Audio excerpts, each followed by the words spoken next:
O'zbekiston investitsiyalar kiritish uchun eng jozibador mamlakat. Markaziy Osiyoning yuragiga xush kelibsiz. Butun dunyodagi eng yirik investorlar uchun diqqatga sazovor mintaqa bu. O'zbekiston bugun ochiq tashqi siyosat va ulkan sarmoyaviy salohiyatga ega. 7 yil davomida olib borilgan islohotlar natijasida valyuta bozori liberallashtirildi. Soliq islohoti amalga oshirildi. Eksport salohiyati oshirildi. Barcha soha va tarmoqlarda rivojlanish dasturlari amalga oshirilmoqda. Bugun yangi O'zbekiston o'ziga xos iqtisodiy afzalliklar bilan ajralib turadi. Masalan, barqaror iqtisodiy o'sish yiliga 6% dan yuqori darajada. Mamlakat aholisining 18 milliondan ortig'ini yoshlar tashkil qiladi. Ulkan turizm salohiyatimiz, infratuzilmani rivojlantirish va sayyohlar uchun qulaylik yaratish imkoniyatlarimiz bor. Oltin, mis, uran, gaz, kaliy, fosfatlarga boy zaminimizda 3000 ga yaqin konlarda qazilma ishlari olib borilmoqda. Respublika 74 million aholiga ega, Markaziy Osiyoning markazida qulay geografik joylashuviga ega. Rivojlangan transport va logistika tizimi 5 ta eng yirik bozorlarga kirish imkonini beradi. IPO dasturlari amalga oshirilmoqda. 1000 ta korxona aksiyalari sotilmoqda. 1000 ta ko'chmas mulk obyektlari auksionga qo'yilgan. Diversifikatsiyalashgan iqtisodiyot, qimmatli qog'ozlar bozorini rivojlantirish nuqtai nazaridan turli tarmoqlar lokomotiv rolini o'ynaydi. O'lkamiz noyob quyosh va shamol energiyasi salohiyatiga ega va yashil iqtisodiyotga o'tish bo'yicha strategik vazifalar amalga oshirilmoqda. Elektron hukumat, raqamli sanoat, raqamli ta'lim va raqamli infratuzilmani rivojlantirish bo'yicha Raqamli O'zbekiston 2030 strategiyasi qabul qilingan va bular erishilgan ulkan muvaffaqiyatlarning kichik bir qismidir. Islohotlar va natijalar. So'nggi yillarda amalga oshirilgan keng ko'lamli ishlar va erishilgan natijalar barqarorlikka erishishning mustahkam poydevoridir. So'nggi 7 yilda O'zbekistonda yalpi ichki mahsulot hajmi 1,5 barobardan ortiq, xo'jalik yurituvchi subyektlar soni 2 barobar, sanoat o'sishi 40% dan oshgani buning isbotidir. Xalqaro moliya institutlari, jumladan Yevropa tiklanish va taraqqiyot banki, Osiyo taraqqiyot banki va Jahon banki 2025-yilda mamlakatda yalpi ichki mahsulot o'sishi 6% ni tashkil etishini taxmin qilmoqda. 7 yil avval boshlangan tub islohotlar mamlakatimiz qiyofasini butunlay o'zgartirdi. O'zbekistonda ham xorijiy, ham mahalliy investorlar uchun muhim bo'lgan barcha shart-sharoitlar yaratildi. Avvalambor barqaror siyosiy iqtisodiy vaziyat, past soliqlar, mahsulotlarga talabning o'sib borayotgani, investorlarning huquq va manfaatlarini himoya qilishning samarali tizimi, investorlar va hukumat o'rtasida to'g'ridan-to'g'ri muloqot qilishning samarali mexanizmlari mavjudligi. O'tgan davrda O'zbekistonda mamlakatimiz iqtisodiyotini yanada erkinlashtirish, tadbirkorlarga keng imkoniyatlar yaratish, bu sohalarda qonun ustuvorligini ta'minlash va huquqiy kafolatlarni mustahkamlashga qaratilgan tizimli islohotlarni amalga oshirish jadallashtirildi. Ayrim raqamlarga e'tibor qaratsak, mamlakat yalpi ichki mahsuloti birinchi marta 80 milliard dollardan oshdi. 2024-yil yakuniga qadar jami 35,6 milliard dollarlik xorijiy investitsiyalarni o'zlashtirish kutilmoqda. Shuningdek, umumiy qiymati 15,7 milliard dollarlik 242 ta yirik loyihalar ishga tushirildi va 31,2 mingta yangi ish o'rinlari yaratiladi. 2024-yilda 3000 ta yangi korxona eksport faoliyatiga jalb etilib, respublika eksporti 26 milliard dollarni tashkil etishi kutilmoqda. Bu o'tgan yilga nisbatan 106% ga ko'p degani. Shu yilning yanvar-sentyabr oylarida respublika miqyosida tovarlar va xizmatlar eksporti 13,8 milliard dollarni tashkil etib, o'tgan yilga nisbatan 115% ga o'sishi ta'minlandi. Bunda eksport tarkibida tayyor va yarim tayyor mahsulotlar 6,2 milliard dollar, xizmatlar 4,8 milliard dollar va xom ashyo 2,7 milliard dollarni tashkil etdi. Tovarlar eksporti geografiyasi 2024-yilda 15 ta davlatlar bozoriga kengayib, oxirgi 7 yil mobaynida 186 taga yetkazildi. Eksportga chiqarilayotgan tovarlar nomenklaturasi esa 2700 tadan oshdi. GSP Plus dasturi doirasida Global Gap, Organic, Oecotex, BSCI, CE markirovka kabi sertifikatlar hamda ISO standartlari joriy etilgan korxonalar soni 4585 taga oshirildi. Shuningdek, GSP Plus dasturi doirasida $400 million 617 turdagi mahsulotlar Yevropa ittifoqi davlatlariga eksport qilindi. Umuman olganda oxirgi 7 yilda esa investitsiyalar hajmi yalpi ichki mahsulotning 30% dan yuqori darajaga ko'tarildi. Bularning barchasiga albatta milliy iqtisodiyotning ochiqligini ta'minlash, jahon iqtisodiyotiga integratsiyalashuvi uchun zarur shart-sharoitlarni yaratish orqali erishildi. Shu maqsadda valyuta bozori liberallashtirilib, xususiy investorlarning energetika, geologiya, qidiruv, kimyo va neft-kimyo, tibbiyot, ta'lim kabi tarmoqlarga kirishi kengaytirildi.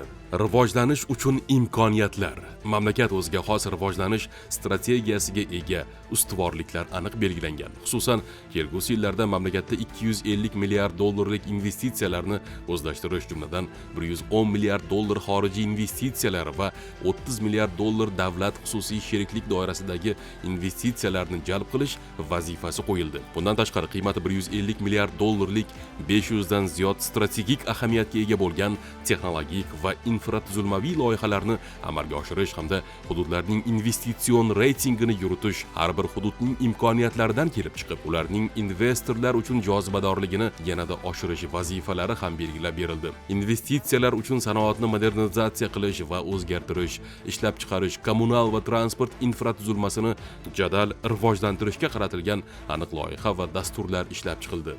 Yashil iqtisodiyotga xususiy sarmoyalarni jalb qilish, xususan quyosh va shamol elektr stansiyalarini qurish, quyosh panellari, shamol turbinalari, invertorlar va boshqalarni ishlab chiqarishga alohida e'tibor qaratilmoqda. Yashil energiya jabhasida biz Markaziy Osiyoda yetakchi bo'lishga intilmoqdamiz.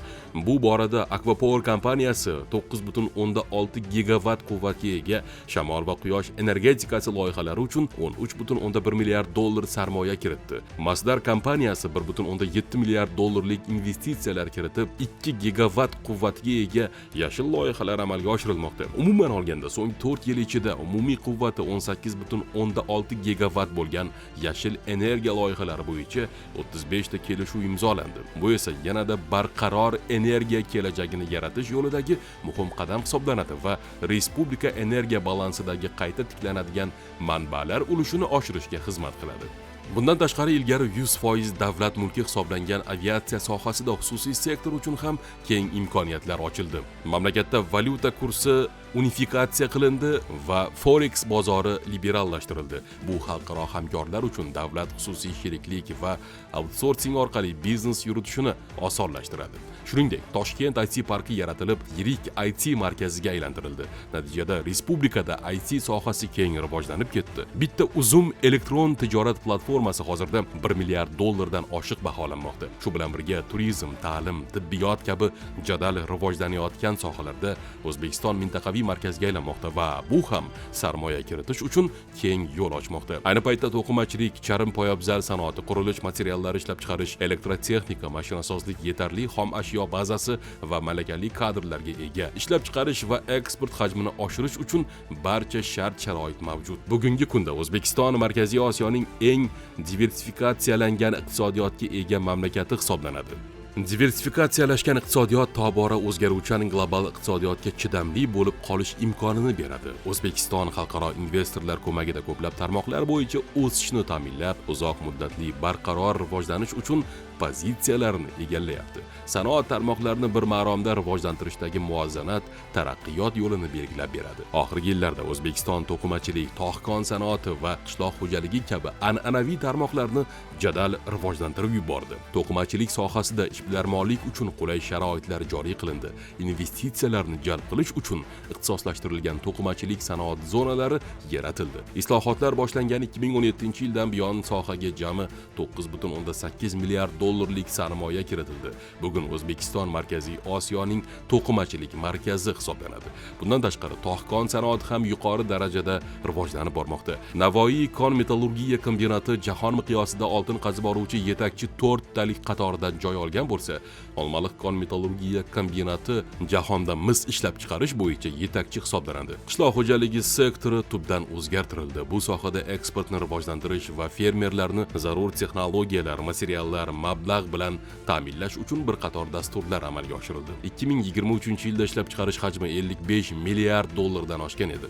Bugungi kunda BYD, Kia va GM kabi avtomobil zavodlari O'zbekistonda avtomobillar ishlab chiqarmoqda va bu mamlakatimizni Markaziy Osiyoda yetakchi avtomobil ishlab chiqaruvchisiga aylantirmoqda. Elektronika sohasida Samsung kompaniyasi bilan hamkorlikda $1,5 milliard dollarlik sarmoya evaziga elektr jihozlari ishlab chiqarish korxonasi tashkil etildi. Mineral resurslar asosida rivojlangan kimyo sanoati modernizatsiya qilinmoqda. Air Products va Castle kabi kompaniyalar bilan 9,7 milliard dollar to'g'ridan-to'g'ri investitsiyalar jalb qilindi. 2024-yil ko'rsatkichlariga yuzlanadigan bo'lsak, sanoat mahsulotlari ishlab chiqarish yanvar-sentyabr oylarida hajmi 629 trillion so'mni yoki o'tgan yilning mos davriga nisbatan o'sish 7% ni tashkil etdi. Ishlab chiqarishni mahalliylashtirish bo'yicha 2233 ta loyiha doirasida 79 trillion so'mlik import o'rnini bosuvchi mahsulotlar ishlab chiqarildi. Natijada 6,2 milliard dollarlik import hajmlari optimallashtirildi. Bu mahsulotlar qatoriga avtomobil va ularning ehtiyot qismlari, qurilish materiallari, elektrotexnika, to'qimachilik va charm, oziq-ovqat mahsulotlari, uskuna va tog'kon sanoati uchun butlovchi qismlar, tibbiyot va stomatologiya uskunalari hamda jihozlari kiradi. Biznes yuritish uchun sharoitlarni yaxshilash, yana bir ustuvor masala biznes muhitini yaxshilash. Valyuta kurslarining har xilligiga, noqonuniy valyuta bozoriga barham berildi. Endilikda har bir investor vakolatli banklar orqali xorijiy valyutani bemalol konvertatsiya qilish imkoniyatiga ega. Bundan tashqari, valyuta rejimini yanada soddalashtirish maqsadida O'zbekistondagi barcha xo'jalik yurituvchi subyektlar uchun eksportdan chet el valyutasi tushumlarini majburiy sotish bekor qilindi. Mazkur chora tadbirkorlik subyektlariga o'z hisob varaqlariga tushgan valyuta mablag'larini erkin boshqarish imkonini berdi. Qishloq xo'jaligiga mo'ljallanmagan yer uchastkalarini xususiylashtirishga ruxsat berildi. Qonunga ko'ra, xususiylashtirishning ushbu shakli endilikda yer uchastkalarini onlayn elektron auksion orqali oldi-sotdi shaklida amalga oshirish mumkin. Xususiylashtirilgan yer uchastkalarining o'zi esa xususiy mulk va fuqarolik muomalasi obyektlari hisoblanadi. Shu bilan birga, xususiylashtirilgan yer uchastkalariga xususiy mulk huquqi daxlsizdir. Joriy yilning 1-oktyabr holatiga jami 850 ta sanoat zonalari, shundan 28 ta maxsus iqtisodiy zona, 511 ta kichik sanoat zonasi va 201 ta yoshlar sanoat tadbirkorlik zonasi tashkil etilgan bo'lib, ularning bosh rejalariga ko'ra jami 12,5 ming gektarida investitsiya loyihalari joylashtirish belgilangan. Bugungi kunda barcha sanoat zonalarining 7,1 ming gektarida 8791 ta investitsiya loyihalari joylashtirilgan. Birgina 2024-yilning yanvar-sentyabr oylarida sanoat zonalari hududida jami qiymati 68,6 trillion so'mlik 5205 ta investitsiya loyihalari amalga oshirilgan va 179,4 mingdan ortiq yangi ish o'rinlari yaratilgan. Shu davrda qiymati 7,9 trillion so'mlik 527 ta investitsiya loyihalari amalga oshirildi va 12377 ta yangi ish o'rinlari yaratildi. Bu chora-tadbirlar mulkdorlarning o'zlari uchun muhimligi bilan bir qatorda xorijlik hamkorlarning O'zbekistonga biznes manfaatlarini maksimal darajada himoya qilishga intilayotgan davlatga bo'lgan ishonchini oshirish imkonini berdi. Qonunchilikdagi o'zgarishlar keyingi yillarda ishbilarmonlik va investitsiya muhiti sezilarli darajada yaxshilandi. Investitsiya qonunchiligiga o'zgartirishlar kiritildi. Bu esa umuman tadbirkorlik va tadbirkorlikni amalga oshirishni osonlashtirdi.